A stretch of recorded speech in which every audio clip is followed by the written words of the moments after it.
नमस्कार प्रिय विद्यार्थियों, कैसे हैं आप सब लोग। एक बार फिर से मेरे यूट्यूब चैनल मंजू ज्ञान धारा पर आपका हार्दिक अभिनंदन है। आज हम एक नई सीरीज की शुरुआत करने जा रहे हैं हरियाणा पात्रता परीक्षा को लेकर। आपको पता है जल्दी आपका स्टेट होने वाला है और सिलेबस भी थोड़ा चेंज हो गया है। और इसमें हम आज जानेंगे हिंदी पेडागोजी को लेकर। मैं आपको point two point easy way में पढ़ाने का प्रयास करूंगी। न्यू सिलेबस के अकॉर्डिंग जितनी भी 7-8 क्लासें होंगी वो मैं आपको एक अच्छे प्रयास के साथ पढ़ाने का प्रयास करूंगी। डोंट वरी, आप चिंता मत करना। लेकिन मेरी आपसे छोटी सी एक रिक्वेस्ट है, प्लीज़ आप मेरी वीडियो को पूरा देखना, पसंद आए तो लाइक एंड शेयर कर देना। पहली बार चैनल पर विजिट कर रहे हो तो चैनल को सब्सक्राइब कर लेना, बेल आइकन को भी प्रेस कर देना ताकि आने वाली हर नोटिफिकेशन है वो आप तक पहुंच जाए। आज हम जानेंगे हिंदी पेडागोजी को लेकर अधिगम एवं अर्जन। भी अधिगम क्या है, अर्जन क्या है, किसे कहते हैं, दोनों में क्या अंतर है, भाषा किसे कहते हैं, भाषा की उत्पत्ति कैसे हुई, बच्चा अधिगम को कैसे मतलब अधिगम में कैसे सीखता है, अर्जन कैसे करता है, ये सब मैं इजी वे में आपको पढ़ाऊंगी। प्लीज़ आप ज़्यादा से ज़्यादा बच्चों को शेयर करें, लाइक करें, चैनल को सब्सक्राइब करें, बेल आइकन को भी प्रेस कर दें ताकि आने वाली ऑल नोटिफिकेशन है वो आप तक पहुंच जाए। तो देखो, 2023 जो आपका स्टेट होने वाला है उसमें न्यू सिलेबस के अकॉर्डिंग हिंदी में पेडागोजी भी आपके लगा दी गई है। ज़्यादा नहीं है, 5-6 क्लासों में आपकी पेडागोजी कंप्लीट हो जाएगी और एक अच्छे कंटेंट के साथ मैं आपको पढ़ाने का प्रयास करूँगी। आप वीडियो को पूरा देखना और लाइक भी कर देना, ज़्यादा से ज़्यादा शेयर भी कर देना और अपना प्यार बनाए रखना ताकि मैं अच्छे हौसले के साथ आपको पढ़ा सकूं। तो चलो देखो, आज हमारा टॉपिक है अर्जन और अधिगम। यानी अर्जन को हम क्या कह सकते हैं, अधिग्रहण भी कह सकते हैं। अधिगम को क्या कह सकते हैं, सीखना भी कहते हैं, यानी लर्न करना, लर्निंग होता है अधिगम। ठीक है, तो अब हम जानेंगे भी भाषा की जो उत्पत्ति है। पहले थोड़ी बेसिक जानकारी होनी भी जरूरी है, उसके बाद जानेंगे भी अर्जन क्या है, अधिगम क्या है। तो पहले आप देखो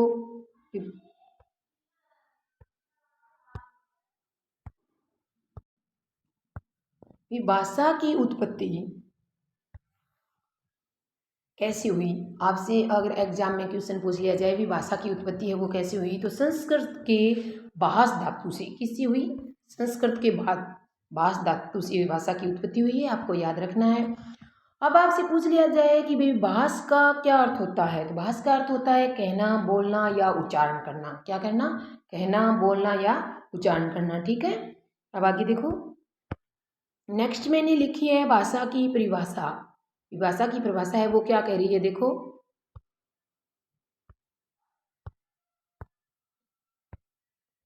भाषा मुख से निकलने वाली सार्थक शब्दों, ध्यान से सुनो, भाषा मुख से निकलने वाली सार्थक शब्दों, वाक्यों का एक समूह जिसके द्वारा हम अपने विचारों, भावों का आदान प्रदान कर सकते हैं। क्या है, भाषा एक ऐसा साधन या माध्यम है जिसके द्वारा अपने विचारों का क्या किया जाता है, आदान प्रदान किया जाता है। जैसे मैं बोल रही हूँ, आप सुन रहे हो, मेरे विचार आप तक आ रहे हैं, तो वो क्या हो रहा है, भाषा का आदान प्रदान। किस क्या हो रहा है, विचारों का आदान प्रदान किसके माध्यम से हो रहा है, भाषा के माध्यम से हो रहा है। भाषा क्या है, विचारों का आदान प्रदान करने का माध्यम या साधन है, आपको ध्यान रखना है। ठीक है, अब आपसे पूछ लिया जाए भी भाषा के प्रकार कितने होते हैं। मुख्य रूप से अगर आपसे पूछा जाए तो भाषा के प्रकार मुख्य रूप से 2 माने जाते हैं, लेकिन एक सांकेतिक भाषा भी होती है, 3 भी होते हैं, लेकिन मुख्य रूप से अगर आपसे पूछा जाए भी भाषा के प्रकार कितने हैं तो आपको आंसर देना है 2 प्रकार की होती है, मौखिक भाषा और लिखित भाषा। भी मौखिक भाषा क्या है, जो मतलब जिससे हम मुख के द्वारा उच्चारित करते हैं, अपने विचारों का आदान प्रदान बोलकर करना होता है, वो मौखिक कहलाती है। और लिखित अपने विचारों का जो आदान प्रदान है वो लिख कर करते हैं, वो लिखित भाषा कहलाती है। और मौखिक भाषा ऐसी है जिसमें जल्दी फीडबैक होता है। जैसे किसी ने पूछा भी, कोई मतलब अध्यापक है किसी बच्चे से पूछ लेता है भी, खड़ा हो, अपने गांव का नाम, अपने सरपंच का नाम, अपने देश का नाम बताओ, तो तुरंत बच्चा जवाब देता है। यानी आपसे पेपर में पूछ लिया जाए भी ऐसी कौन सी भाषा है जिसमें फीडबैक सबसे ज़्यादा यानी जल्दी फीडबैक होता है, तो मौखिक भाषा में होता है, आपको ध्यान रखना है। और सांकेतिक भाषा क्या होती है, एक तीसरा भी इसका प्रकार होता है, यानी संकेतों के माध्यम से, इशारों के माध्यम से समझाया जाना होता है, ठीक है, बताया जाना होता है अपने विचारों को। नेक्स्ट में देखो, अर्जन और अधिगम में क्या अंतर है, ये जानेंगे। उससे पहले हम जानेंगे भी अर्जन क्या है, किसे कहते हैं अर्जन, ठीक है।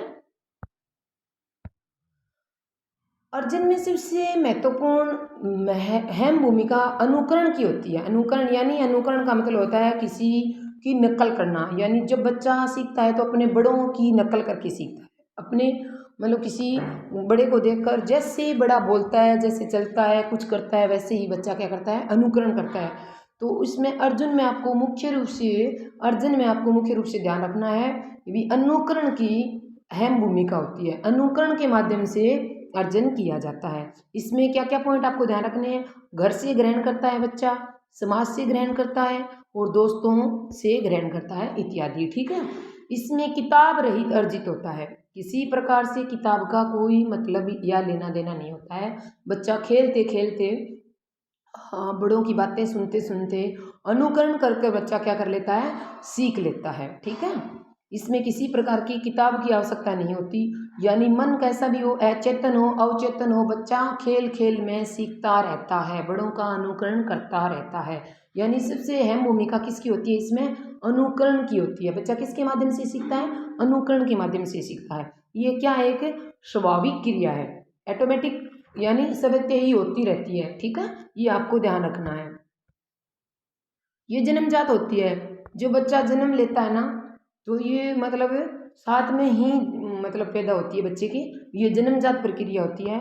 और इसमें क्या होता है, बच्चा अपनी मातृभाषा को अर्जित, मातृभाषा को क्या करता है, मातृभाषा इसमें अर्जित की जाती है, ये आपको ध्यान रखना है, क्या करता है, अर्जित करता है, ठीक है।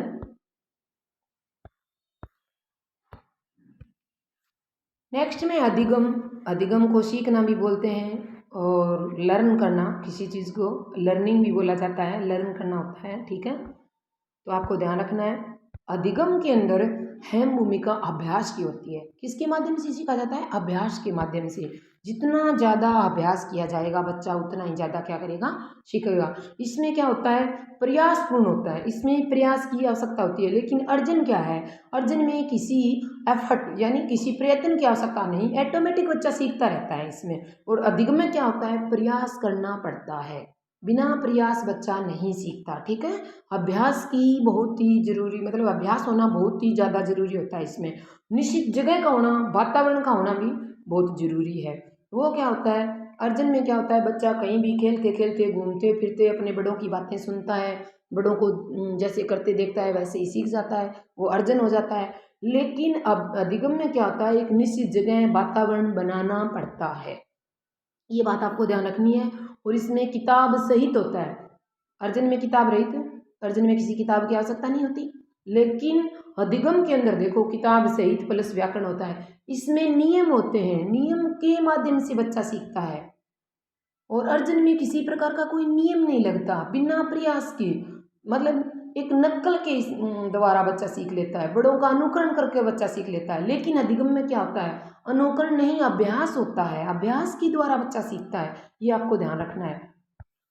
अर्जन में मातृभाषा को क्या किया जाता है, अर्जित किया जाता है, लेकिन अधिगम में मातृभाषा को समझा जाता है, ध्यान रखना है, ठीक है।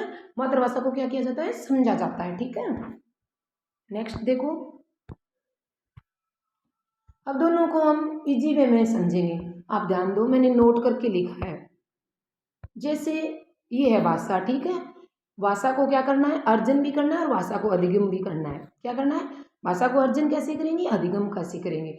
तो जैसे कोई एक लड़का है, मतलब आप ऐसी, मतलब एक सपोज करो कोई लड़का है, उसके घर में क्या बोली जाती है, मतलब हिंदी बोली जाती है, माँ बाप क्या करते हैं, हिंदी बोलते हैं, मतलब जैसा हिंदी है, बागड़ी है, जो कुछ भी जैसा बोलते हैं माँ बाप, बच्चा कैसे करता है, माँ बाप का क्या करता है, अनुकरण करता है, और अनुकरण के माध्यम से वो उस भाषा को क्या कर लेता है, क्या कर लेता है, सीख लेता है, ठीक है। तो जैसे अनुकरण की बहुत ही आवश्यकता होती है, ये बात आपको ध्यान रखनी है। अर्जुन में अनुकरण की बहुत, तो वो हिंदी भाषा को क्या सीख जाएगा, आसानी से सीख जाएगा। कैसे, क्योंकि उनके मम्मी पापा दादी दादा उनसे जितने भी बड़े हैं घर में वो बार बार जिस शब्दों का यूज करते हैं बच्चा उनका अनुकरण करता है और वैसा ही सीख जाता है। लेकिन अब जब ये हिंदी सीखना तो अर्जन कर लिया, अब इसी बच्चे को क्या करना है, इसी बच्चे को इंग्लिश सीखना है।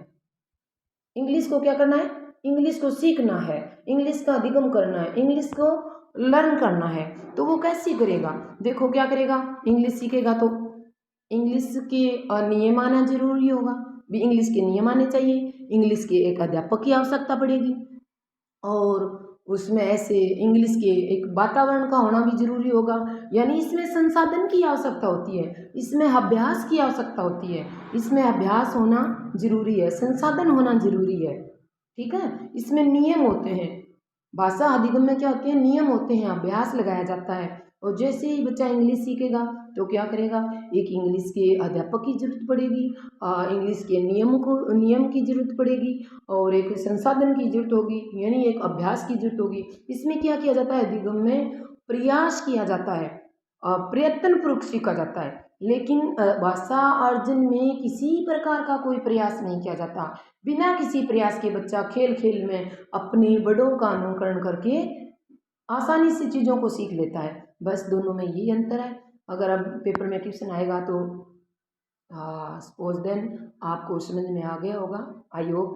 नेक्स्ट मैंने कुछ क्वेश्चन भी लिए हैं महत्वपूर्ण, जो परीक्षा की दृष्टि से बार बार आए हुए क्वेश्चन मैंने इसमें शामिल किए हैं। तो देखो आप,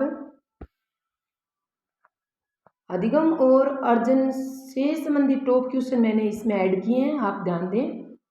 पहला क्वेश्चन क्या कह रहा है, हिंदी भाषा सीखने सिखाने का दायरा इतना बड़ा होना चाहिए, हिंदी भाषा सीखने सिखाने का दायरा इतना बड़ा होना चाहिए डॉट डॉट उसका नाता न टूटे, डैश लगा के लिखा गया है कि उसका नाता न टूटे, किससे, व्याकरण रटने से, व्याकरण सीखने से, या भाषा की परिभाषा से, या भाषा के प्रयोग से।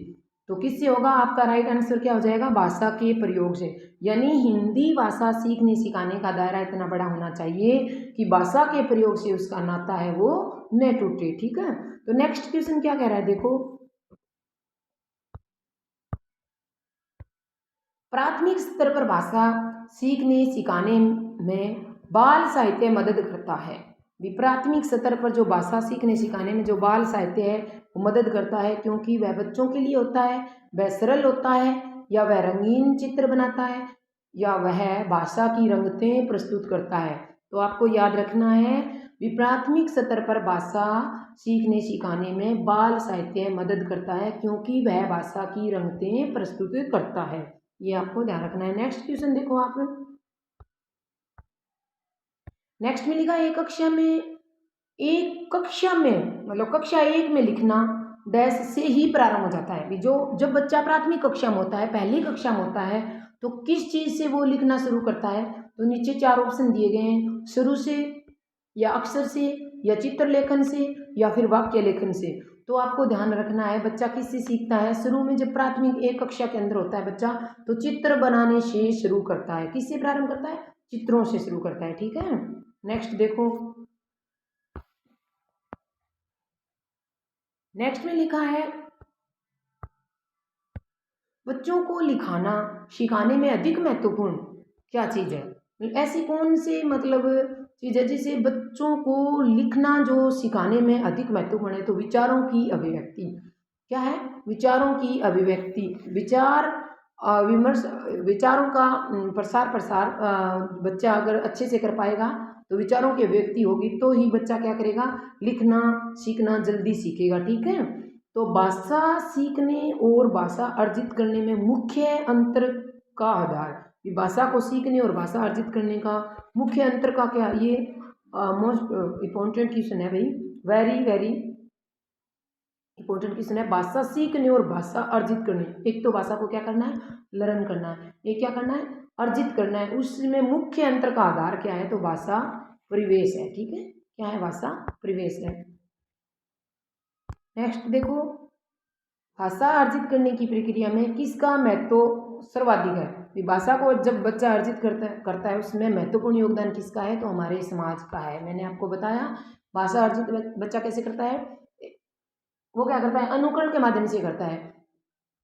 यानी समाज में जैसा वो बच्चा देखेगा वैसा ही सीखेगा, ठीक है। प्राथमिक स्तर पर भाषा सीखने या सिखाने का अर्थ।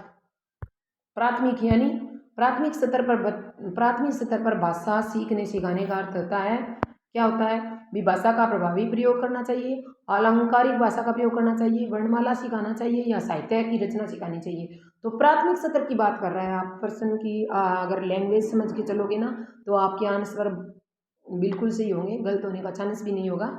आप देखो भी प्राथमिक स्तर की बातें कर रहा है तो भाषा का प्रभावी प्रयोग ही होगा, ठीक है। नेक्स्ट में देखो, बच्चे सामाजिक अंतक्रियाओं से भाषा सीखते हैं। बच्चे किसके द्वारा सीखते हैं? बच्चे सामाजिक अंतक्रिया से भाषा सीखते हैं। ये विचार किसका है? ये परिभाषा किसकी है? ये विचार किसका है? महत्वपूर्ण परिभाषा है वाइगोत्स्की की, आपको ध्यान रखना है। बच्चे सामाजिक अंतक्रिया से भाषा सीखते हैं, ये विचार वाइगोत्स्की की का विचार है, ठीक है। नेक्स्ट में देखो, भाषा से संबंधित चॉम्स्की का क्या मानना है? भी चॉम्स्की क्या कहते हैं भी बच्चा कैसे भाषा को सीखता है? बच्चे में भाषा सीखने की जन्मजात क्षमता होती है।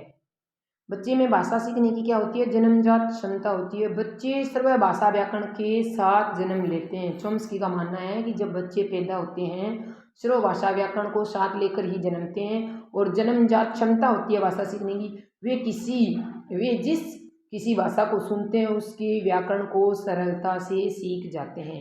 ये मुख्य बातें चॉम्स्की द्वारा बताई गई है।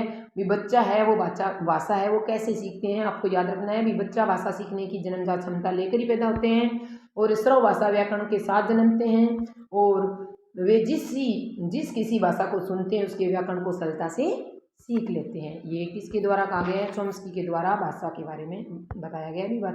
बच्चे भाषा कैसे सीखते हैं? बच्चे भाषा कैसे सीखते हैं? बच्चे हैं वो भाषा कैसे सीखते हैं? जीन पियाजे और वाइगोत्स्की के क्या विचार हैं? देखो,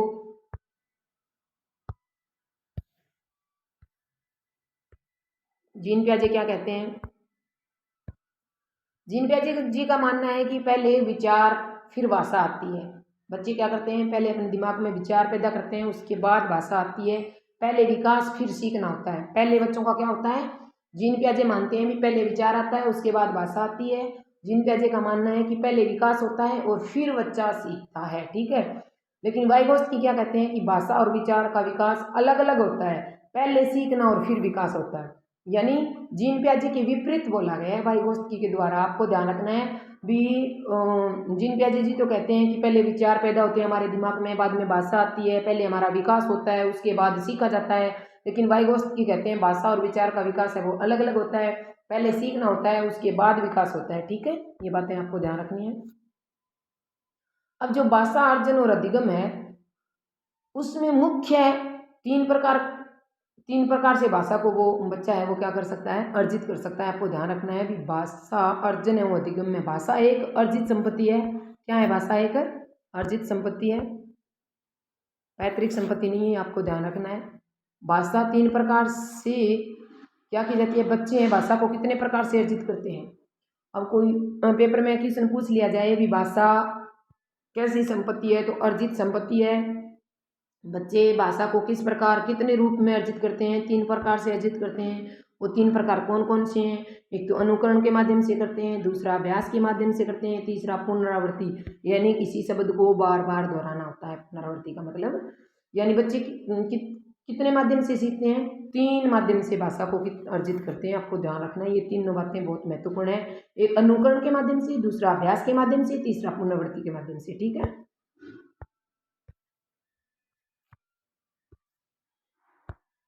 आज बस यहीं तक, कल मिलेंगे नेक्स्ट वीडियो में। तब तक के लिए आप सभी को मेरा प्यार भरा नमस्कार। जय हिंद, जय भारत।